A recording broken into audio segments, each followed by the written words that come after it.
今日はタスカムさんのソニックビュー24の機能解説動画の撮影用の機材としてポータキャプチャー X8、 撮影班の人数も少ない中すごく頼りになる、録音機材としてこちらを使わせていただきました。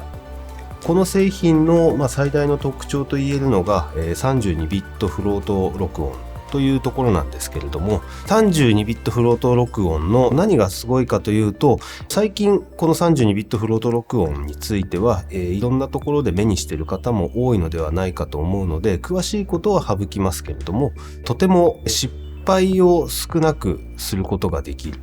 例えば今回のような人数の少ない撮影隊といったような時にでも非常に強い味方になってくれる、失敗を少なくしてくれる録音機材です。今回の撮影では5人にインタビュー、そして、対談形式でお二人が話しているところという形の撮影をしていました。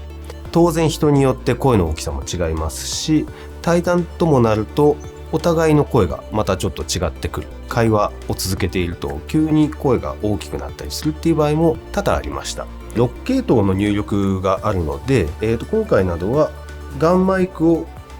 ここに1本2本で、この背面に最近流行りの小さなワイヤレスマイクのレシーバーをこの背面にコールドシューがあるんですけれども、ここに取り付けてそれをこちらの入力に入れてました。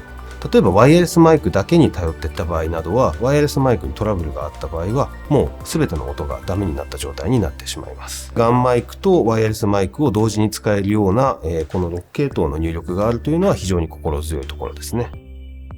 最近どんどん新しい機材が出てきていて、どんどん便利になっていっています。例えば今回のこの32ビットフロート録音ができるっていうところも大変便利にはなっているんですけれども、まずこれを勘違いしないでおきたいなって、自分にずっと言い聞かせているところは、機材っていうのはあくまでもミスをリカバリーするために便利な機能を搭載しているわけではないというところ。当然そのリカバリーしてくれるという面もあるんですけれども、しっかりと機能を把握した上でそういうミスが起きないように